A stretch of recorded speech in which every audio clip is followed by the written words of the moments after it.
Welcome to the Elevated Trader Podcast. I am Dr. Kristin Kidgel. And I am Tracy Ball. Join us every week as we journey into becoming better traders. We believe becoming better traders involves elevating our skill, our mindset, and our health. In each episode, we will discuss the current book we are exploring, and we invite you to join us on this journey. Are you ready to elevate your trading, mindset, and health to the next level? Let's do this. And welcome back, everyone, to the Elevated Trader Podcast. My name is Tracy. I'm here with Dr. Kristin Kidgel, my incredible, wonderful co-host and inspirational friend. We are in part 2 of Capital Without Borders by Brooke Harrington. And Kristin, welcome. Hi. Thanks for having me. Thanks for having me. That's funny.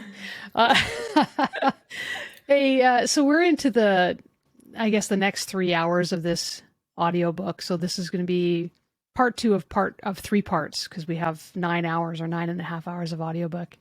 So we're into the hour 4, 5, and 6. What are your thoughts so far? Do you have any? Yeah, I was thinking last night that the problems that they have to be wealthy, I was kind of like wrapping my head around, if only in my lifetime. Oh yeah, no kidding. I have those problems. Poor people have problems, rich people have problems. Yeah. Poor people try to figure it out. I think knowledge is power. I think this has given me a lot of insight. I do know people that, the term that kind of gets thrown around is trust fund babies, so not necessarily babies, but maybe that generational wealth. Yeah. So, you and I are on a particular projectile dream of creating generational wealth, right? So knowing what possibly lies ahead, you know what I mean? Like, oh yeah, that's very, very interesting. And I think her insight, I think this book was timely because it was after the '08 crash. So she had insight that if she had written this before that, I don't think it would have made such an interesting impact, because you and I have lived through that. Mm-hmm. And it did make a financial difference in my life when that happened, significant impact. But one of the things I think I got out of it was that I think if you were trying or wanting to either create a trust or a foundation or things of that sort, that this is a book that you probably should add to the list. I personally think. Yeah. I thought it was really interesting how she went into the dynamics of different cultures and how the different cultures can be difficult to, because really wealth managers, their job is trust. It's building trust with individuals. We talked a little bit about this last episode, but building trust with individuals that are naturally distrustful because of having so much money. And when you have so much money, everyone in the woodwork comes out and wants to take advantage of you. And that's a fact. It does happen. It's an unfortunate fact. But anyway, she goes into the different difficulties or the obstacles that wealth managers have to go through in order to build trust, and even the types of structures that you would want to put in place because of the different cultural differences or belief systems. And I thought that was really unique and interesting perspective. I never thought of it before. And again, that comes from an egocentric or an ethnocentric viewpoint, where you just look at what's happening inside your own ethnicity and your own community, and not really being aware that there's other belief systems and other cultures and other laws that could be impacting the way that you do business. So I thought that was really insightful and intriguing. So yeah, I was pretty not impressed isn't the right word, but I guess now that I'm better educated, that how many are like offshore and in the islands and in Sweden, and which countries have, the most billionaires housing their money in other countries. I found that very fascinating also. And that, ironically, if you're very wealthy, and in some cases it was as little as like $500,000, right? But that's probably the low end of the spectrum of who's really moving money out of the country. But this is a particular country that really goes after taxation. But it's not just taxation, right? It can also be like, I don't want my kids screwing up all this wealth that I created. I don't want my Oh, wife or my husband mistress. or right, right. Like, Or they want to have stuff, yeah. when I die, so and so that you didn't know about's getting this. I mean, she just like brings up the dirty stuff, but then Oh, yeah. she balances it pretty well, I feel. Yeah. Now, I was really happy because I finally understand the difference between fiduciary and beneficiary. So I don't know if you caught that or not, or if that was something that you already knew, which probably was, but especially considering the circles that you travel in. But I was really happy to learn the difference between fiduciary and beneficiary. I didn't know the difference beforehand, and I hadn't really looked it up to find out what the difference was, but she clearly explains that. And I like that because in any kind of structure, you have liability and then you have benefits, right? And so for instance, a corporation, when you're working inside of a corporation, there's legal liability and legal responsibilities to act and to file for taxes and all that kind of stuff. And the fiduciary is the one that takes on that responsibility, while the beneficiary gets the benefits of those investments. So I thought that was really good.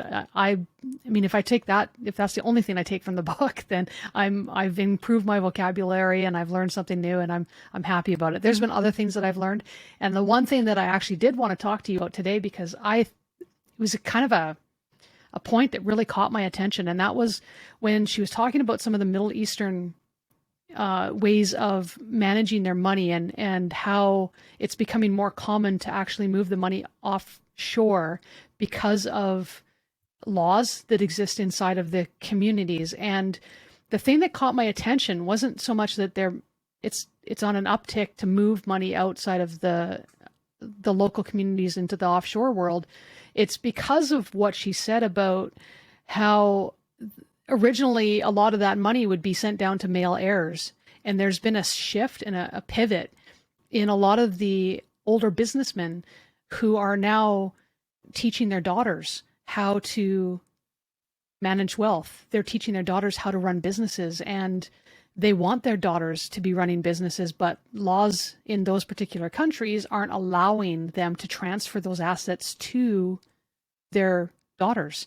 And so to bypass that and not break any laws, those corporations are being built out offshore so that they can do that.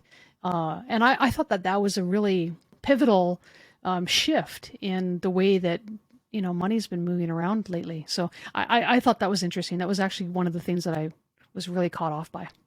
I like when she went into the differences between like if you wanted a foundation instead of a trust. Because Bill Gates has a foundation, but I'm sure he has trusts too. So there's different ways to hide who's involved. But back to your fiduciary, it's been a few years now. I mean, we're in 2022, so it's probably been 3 or 4 or 5 years where this whole like money manager versus a fiduciary was, maybe it was just in the news. I just remember it just being a topic of conversation, or their certifications had to change or something like that. But it was, and it was also in one of Tony Robbins' books. Now that I think about it, it's like the fiduciaries are basically sworn to have your interest in mind. When they're making all the decisions, they are supposed to be more personable. So, in essence, that's really likely who you want helping you make the decisions. Now, one thing that I didn't like that it brought up, which I already knew, was that there's... I know what you're going to talk about. Do you? Because the part that I really don't like is the fact that a lot of this stuff is not available to the general public. So even if you wanted to, you don't have access to some of those things. And that's where I get really frustrated, because that's what keeps the wealth gap, getting bigger and bigger and bigger. Now, the one thing that I got thinking about, and I thought that this book really gets you thinking about it if you catch it, is she made a comment about the disparity, or the difference between the gap, I should say, between wealth right now, and how that wealth gap is getting bigger and bigger. There's a smaller proportion of people that have the biggest percentage of the money in the world or the wealth in the world, and that gap is getting bigger and bigger. And the comment that again caught my attention was the one that she said about how this increase in wealth, at what point could this potentially destabilize governments? And that got me thinking, right? Because it's curiosity, right? There's a safe balance of how much wealth can be in the pockets of individuals before our democracy becomes threatened. And I that's think it's already happening. There you go. So I think it's already happening for sure. I don't even need to go into things. I think people today, if you're listening to this, you're likely sitting there thinking, I think this person's doing that. I think this person's doing that. It's all about, who's got your hands in your pocket as a government. Yeah. Especially when we have presidents, we're like, that guy's a puppet. Or governors or whatever, right? So if it's a money issue, well, who's got the money? And then they're playing the chess game. Yeah, for sure. And it really depends on who the people are that have the wealth and what their heart is like, right? So it's there's definitely, it got me thinking about a lot of that stuff that I normally would take for granted or just ignore or wasn't really paying attention to, right? So there's some benefits there, right? But I don't know. It's interesting. I'm going to be excited to read what the rest of it is, the remainder. I'm glad I stuck with it because, like I said, it's thought-provoking for sure. It's a little over my head at times, and I do find it dry, partly because it's not really something that I'm interested in and all the minutia of it, but little tidbits that I'm picking up here and there that I find really, ooh, that's a neat little tidbit. That's a neat little tidbit. It gets me excited. So, yeah. Now you were mentioning earlier that there's some charts and things like that. It would have been nice to be able to look at, and that's the difficulty with us having the audio book. So if you are interested in the numbers, and I think this would be a better book to read, not so much a audio book. That's my take on it. I thought it was funny because this is the first time that we're just doing an audiobook. And so when she was talking about, the graphs and things, I'm like, ooh, I actually would have liked to have seen that graph. Yeah. But interesting talking point. But she does explain what the graph's about and all that. Yeah. And, these last few hours, how will she wrap this book up? I do, again, appreciate if everybody has forgotten. I'll just remind you that she went through the process and got the education and the certification. Well, it really does make it a little bit more valid and credible of like her opinion and the data that she collected and the interviews and things like that. So I can appreciate that. Now, I could not believe the cost of some of these structures that they spend too. Like, because they were saying that some of those structures that they put in place, and when I talk about structures, I'm talking about putting in trusts, putting in corporations, foundations, all the different little vehicles that are used to transport or transfer or shelter income or money, right? And they were saying that for some people, it could cost upwards of $800,000 to get some of these structures in place. And it's like, holy smokes. But we're talking about the super, super elite here. And but how much are they saving through that? So it makes sense, right? I can only imagine. It's mind-boggling, right? Right. Yeah. So I thought that she was like just in passing, but just trying to make a note of that. I think one particular document was like hundreds of pages, but it was like $50,000. I was like, oh yeah, okay, yeah. I see what you're talking about. It's mind-boggling thinking about those types of numbers and the kind of money that you'd want to be spending. But again, I mean, we're not there, so it seems mind-boggling, right? When you're there, it's a drop in the bucket, right? And so all we can do is just sit back and go, there's a reason why we were supposed to read this. Because if maybe multiple people that are not blood relatives or in a business together, I mean, technically the Elevated Trader podcast is a business of sorts. So we could create a foundation.